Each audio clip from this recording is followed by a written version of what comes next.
Happy Mother's Day. Yes. We give honor to the bishop as well as the house. I give honor to my mother today that's here. Yes. Amen. And my lovely wife as well.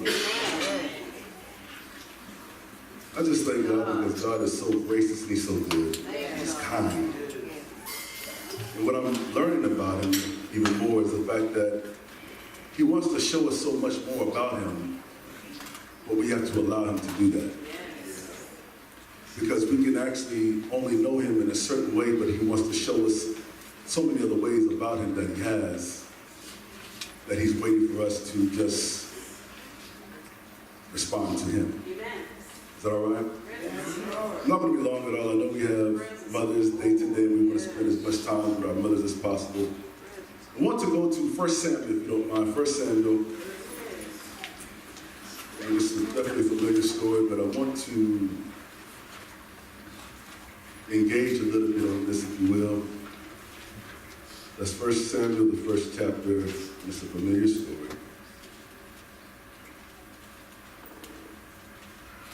And it's amazing how God will put something in your spirit, and He will keep stirring that thing up. How many know the Bible is just not a book? Did y'all hear what I just said? I said the Bible is just not a book, but it's a living word. It's word that's made out of flesh, which is Jesus. That's why I said, work out your own soul salvation. What does that mean? Work out the foundation that's in you, which is Jesus Christ. Can we stand for the word real quick? 1 Samuel. We're not going to be long at all. 1 Samuel, the first chapter, starting at the first verse. We say, you have it, say, I have it. This is what it says. Now there was a certain man of Zopim of Mount Ephraim, and his name was Elkanah, the son of Jehoram, the son of Elohim, the son of Tuha, the son of Zub in Ephrathah. And he had two wives. The name of one was Hannah, and the name of the other Peninnah. And Peninnah had children, but Hannah had no children. And this man went up out his city yearly to worship and to sacrifice unto the Lord of hosts in Shiloh. And the two sons of Eli, Hophni and Phinehas, the priests of the Lord, were there. And when the time was that Elkanah offered, he gave to Peninnah his wife, and to all her sons and her daughters portions. But unto Hannah, somebody say but. He gave a worthy portion, for he loved Hannah. But the Lord had shut up her womb. And her adversary also provoked her sore, for to make her fret, because the Lord had shut up her womb. And as he did so year by year, somebody say year by year. When she went up, I'm sorry, I hit a button. To the house of the Lord. I'm right there with you. So she wept and did not eat. And then said Elkanah, her husband, to her, Hannah, why weepest thou? And why eatest thou not? And why is thy heart grieved? Am I not better to thee than 10 sons? So Hannah rose up after they had eaten in Shiloh, and after they had drunk. Now Eli the priest sat upon a seat by a post of the temple of the Lord, and she was in bitterness of soul, and prayed unto the Lord, and wept sore. And she vowed a vow and said, O Lord of hosts, if thou wilt indeed look on the affliction of thy handmaid, and remember and not forget thine handmaid, but will give unto thine handmaid a man-child, then I will give him unto the Lord all the days of his life, and there shall no razor come upon his head. And it came to pass, as she continued praying before the Lord, that Eli marked her mouth. Now Hannah, she spake in her heart, only her lips moved, but her voice was not heard. Therefore Eli thought she had been drunken. And Eli said unto her, how long wilt thou be drunken? Put away thy wine from thee. And Hannah answered and said, no, my Lord, I am a woman of a sorrowful spirit. And I have drunk neither wine nor strong drink, but have poured out my soul before the Lord. Count not thine handmaid for a daughter of Belial, for out of the abundance of my complaint and grief have I spoken hitherto. Then Eli said, go in peace.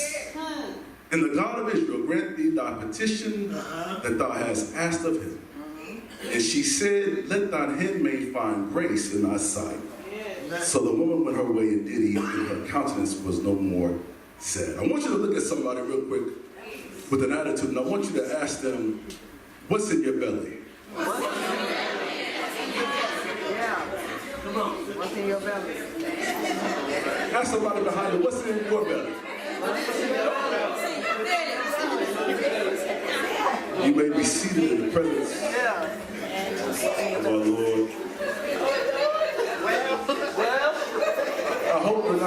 I hope you ladies are still not talking about what was in your belly last Sunday. Right. From the great breakfast that the men had. Is that all right? Yeah. That's great. But we're talking about what's in your belly. Come on. What amazes me about this story when I went and revisited it is the fact that Hannah's name had already meant favor and grace. Come on. The thing that I want to deal with today is the fact that when God has something in your belly, it seems as though he allows some things to marinate there for you. Come on, come on. Y'all mind if I take my time just a little bit here? It says that he was the one that shut up her womb. Yes. Could it be that God has shut up some things right now in your belly right now that you don't even realize, and you're thinking that the enemy is the one that is coming after you, but could it actually be that the Lord has shut up your belly because he's marinating some things that you don't even see that's about to take place? Good. Say well. What I had to reevaluate in this story is the fact that God's plan was much bigger than what Hannah could even fathom or think. She didn't realize that she was carrying something inside of her that was going to bless the whole city of Israel, the whole tribe of Israel. Because what she did not realize, she was carrying a great man of God, a prophet already in her belly, oh my gosh, that was going to bless a kingdom.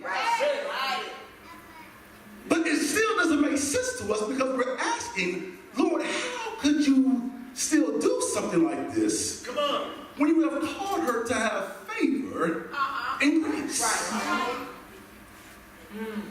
So great. And then has the nerve to have a woman of Peninnah that now comes and torments her every day.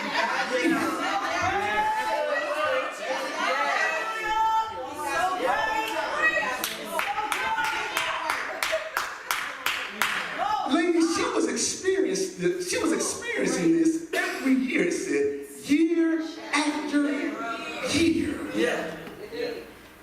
She keeps poking fun at her, telling her what she can't do. She keeps telling her and reminding her that she cannot bear any children. And you have to realize something, in those days, that was a precious gift. To be able to have a child, and when you couldn't have a child, folk looked at you crazy because they felt that you were cursed because you could not have children. But what I love about God is the fact that he tells us that he was the one that allowed her to be barren. What I'm trying to get us to see is, could it be that God has allowed you to be barren on some things right now because he's trying to work out some things in us? Because there has to be a certain point of time that we have to sacrifice it right back to him. Come on. Yes, sir. Yes, sir. If you can imagine, ladies, the fact that she is now living in a household with the woman that is already bearing enough children already for the husband, but yet the husband still has favor with Hannah. Because psychologically, she's already messed up in the fact that how do you still love me the way you do? And yet, this woman has already produced kids for you. And you still are saying you love me the way you love me, that you're giving me a double portion? Why would you give me a double portion? Because you should know better that something is wrong with me. But yet, when I studied about Elkanah is a man of God, his own self. And so he knows who God is. But what I love about it is the fact that he's still being patient with her. Isn't it amazing, even when we are frustrated and when we get discouraged, how the Lord is still patient with us? Thank you, God. He still shows us kindness and mercy. Yes, he does. Matter of fact, it says that his mercy is new every morning. But the thing that also grabbed my attention is the fact that God allowed Hannah to become jealous a little bit. Come on. He allowed her to become jealous for the things of him even more. It's because, the reason why I'm saying that is because she came so jealous to where she was coming out of her own self. Because now it's not even about you no more, Panaya. It ain't about you no more. I just want to now bear a son just to shut up my haters. Because now, Lord, I need to give this thing back to you. And I want you to feel my heart. It says that she was in a sorrowful bitterness. It was so deep inside of her that all she could do was just come out of her spirit, out of her belly. Because she was feeling something so emotional. Have you ever been there to where you've been so emotional about something and nobody can really understand what you're going through, what you're saying? They tell you it's going to be all right, but you don't want to hear that because it's hurting so much. And she was saying, Lord, if you give me a son, I'm going to give him back to you. But what you have to realize is this. She said, I will make sure that I will bring him I will come every year. And whatever I need to do, I'll do. I will not put a razor on his head. And she made him a jacket every year that he was there. What am I saying? I'm saying when you give God his, I'm almost done. God will multiply what you give him. It said that after that, she had 5 more children. But can I back up a little bit? See, God wants to get us to a place where he really has us to say, Lord, not my will. You see, Panaya helped her to see something that, yes, I could have some children, but what is it going to really be worth? Right. I didn't catch that. She was saying, Lord, this child is going to be special because it's going to be yours. All right. You see, when God does this thing for you, he's going to make sure everybody and their mama know that it had to be God.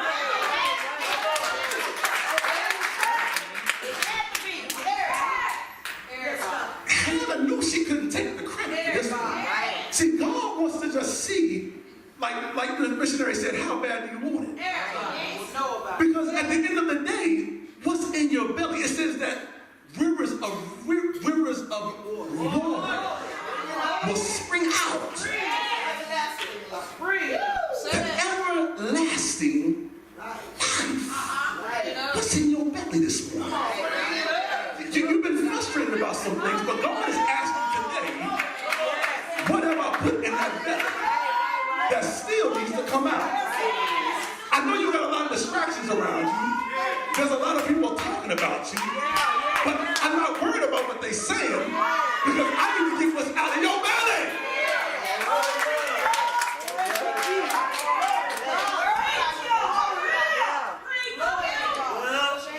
Let them keep making fun of you all they want to. Let them keep talking all they want to. But you gotta find out what he put in your belly. And because Hannah wanted it so bad. Yes, sir. Good goodness of God. She knew where to go though. Yes, she did. Right. Can I tell her something? That's true. You know what you got to do. Yeah. The question is, will you do it? Come on. You didn't already got your answer. But when you follow through what he put in you. Oh, y'all ain't hear what I'm saying? It's going to be a little hard. It's going to be a little difficult. But can I bless you right there? It's supposed to be. Because when there's a blow, they say look for a blessing. Because the blow only indicates that God has something right around the corner that's tailor-made special for you.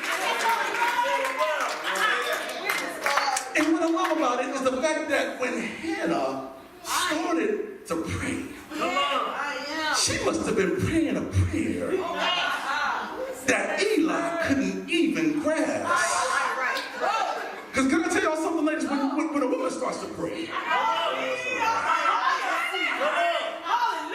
y'all know how to call to the heavens. Y'all know how to bring heaven down. And what she was doing, she was bringing heaven down to where it confused Eli. But what I love about it is the fact that when Eli caught the message, he had to hurry up and line up quickly and say, woman, go ahead and just be blessed. Go in peace.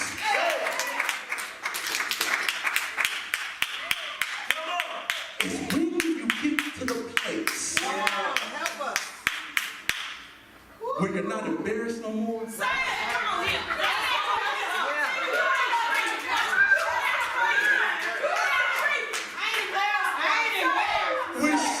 When you don't care what folks saying,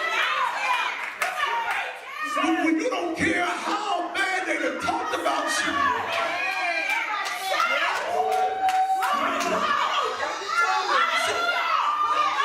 In her prayer, she was allowing all those things to come out because she could not bear no more to hold this thing inside of her. You see, because the bitterness was starting to leave. The pain was starting to leave.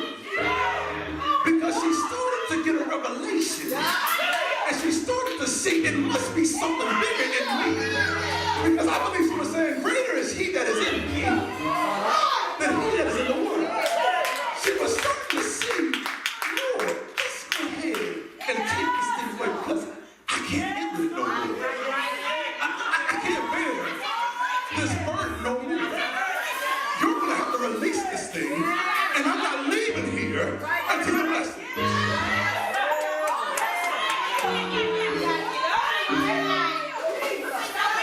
She got at a place where after it says she ate, she went to the temple. Husband, I'm thankful that you love me the way you do. But you can't love me the way God does.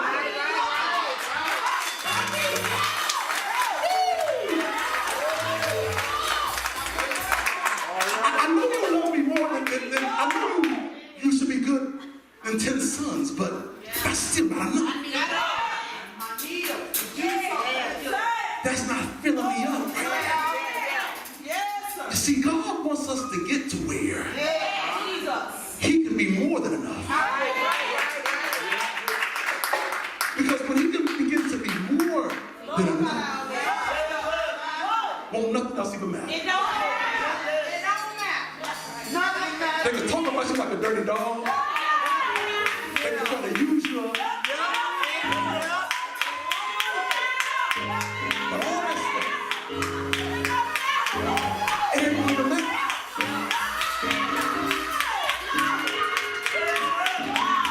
Because when you find a peace with God, you see, I believe she found a peace that surpasses all understanding. All the things that she had been through was wiped out in one day.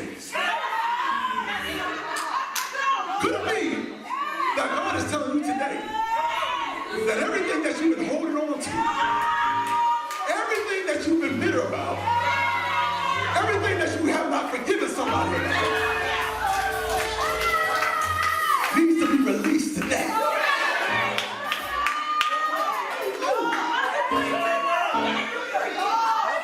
Because I got something so much greater for you. And my plan is so much bigger than yours. That if you can just receive what I want to do, just receive. Just that's what you got going on. And receive what God wants to bless you with.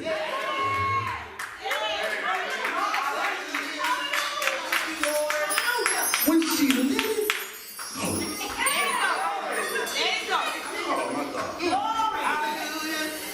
Can I say it one more time? When she let it go.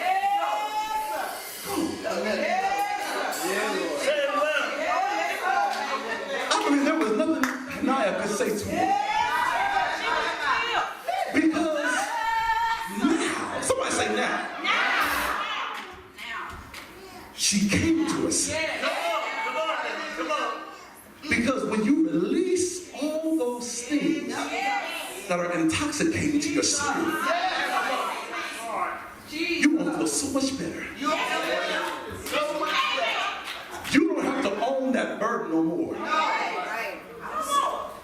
And what I love about it, I'm closing right here, is the fact that when you release it, God's going to release something even greater for you.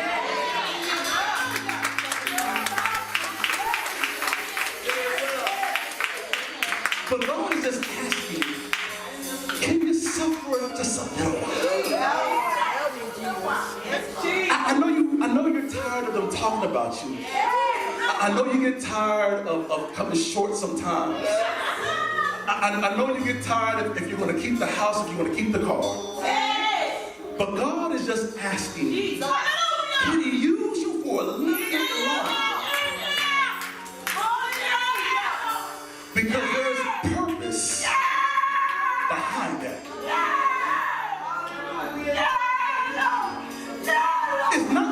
It's not to torment you. It's to help hold you. Let me say that one more time. It's not to torment or punish you, but it's to help mature you into the things that God has called you to become. You see, God has a beautiful strategy for all of us, but we got to go along with the strategy. Come on. If it seems that I'm losing, I'm really winning. That's why it says his ways are not our ways. Neither are his thoughts our thoughts. He knows exactly where you're at this given time. Did y'all hear what I just said? He knows exactly where you are. I made a mistake last week when I was on the other week when I was preaching about Job, and I said, when God asked Satan, have you considered my servant Job? God was really telling him, when I looked it up again, he was saying, you have already considered my servant Job. Because God is not going to ask a question he don't know the answer to. So, I'm going somewhere. Just follow me. That's good, back God had asked Adam, back it up. Adam, where are you? God had already knew where Adam was. He needed Adam to catch where he was spiritually. God is not going to ask you a question today, what's in your belly, if he doesn't already know what's already. What he needs you and I to do today is do a confession like Sister Hannah did and give it back to him so he can release what he needs to give to us. Because the more you keep holding on to what you think is going to count, what you don't realize is going to be worthless in the end. Can you imagine if Hannah would have kept that inside? God was saying, let me take it away. Come on. Let me bless you the way I need to bless you. Yes. Oh gosh. There's some people in here right now that are going through some things that you don't even understand why and how it even got to that point. Come on. But God is saying right now, quit worrying about why this, why that. Allow me to do exceedingly, abundantly above all that you could ever ask or think. You see, let me tell y'all something. We're in the 21st century, and God is trying to get us to get caught up to Him. Yeah. Can I bless somebody right there? We need to go. See, it hit me the other day. We're so accustomed and used to us preaching about sin, about don't do this and don't do that. But can I help us out? Where has that gotten us? Well, say Because every time we keep on trying to judge and do all these things, God is saying, I'm so much more loving than that.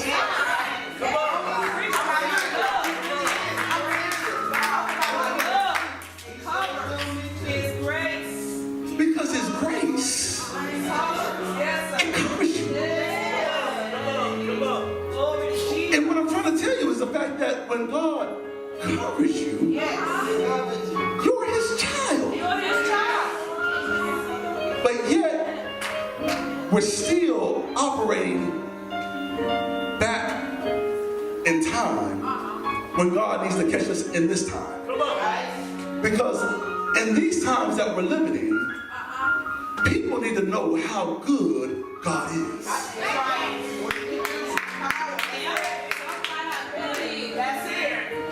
If you just take a quick minute and think about when you know good and well, you should have been cut off and dealt with, but God spared you and He covered you.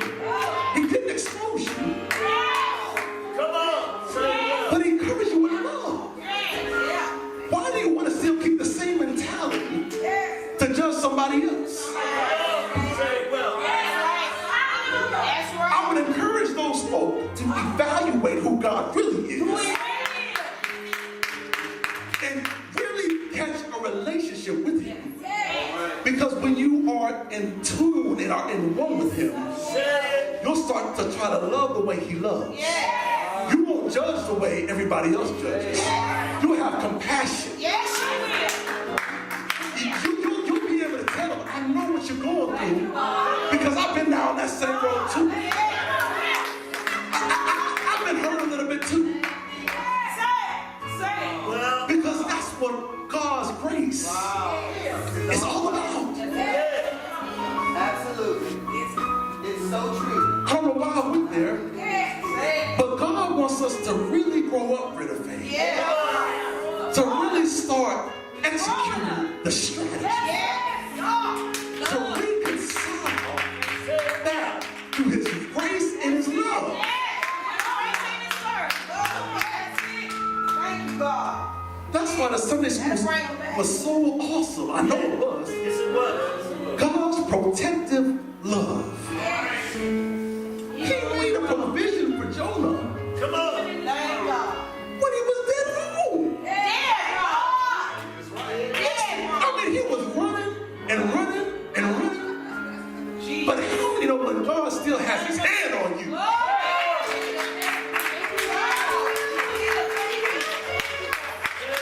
You can keep running all you want to. No, that's right.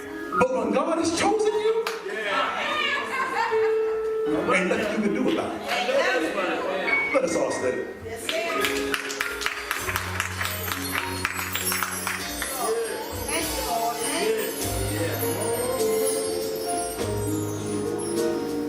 What's in your belly?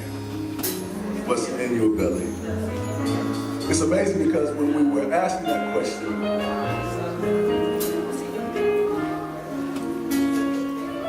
God is truly dealing with all of us in here right now. Because there's still some things that need to be released. There's some things that need to be fleshed out. That God has been trying to get us to get to the point that we can trust what he says when he says it. Let not your heart be troubled. If you believe in God, he said, you believe also in me. Jesus already knew today where you would be. It's not a coincidence.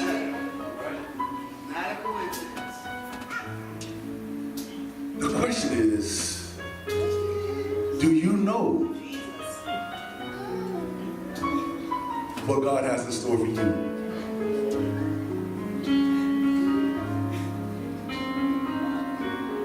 I would love just for you to get a glimpse of what God really has in store for you today. Because if you could just get a glimpse of what he has for you, I promise you today will change your life. Let me tell you something. You are an overcomer. Yes, sir. Yes, sir. You are victorious. Yes. You are what God says you are. Yes, you are. It doesn't matter what nobody else says that you failed 2 years ago. That you made a mistake on this and that. You are who God says you are. Yes, you are. And you don't have to live in guilt. You don't have to live in shame. You might have made a mistake when you was 15, 16, 14. But you don't love about God. He still has the plans for you. You didn't change his plans. He didn't say, oh, well, if they change, if they do this and do that, I'm not going to have that for them. Can I tell y'all something? We do that. God, I told you already, made provision for your mistakes.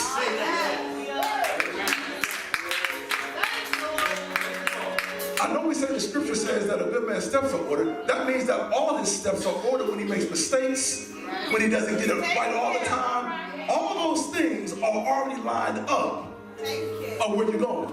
Did you hear what I just said? Yes, sir.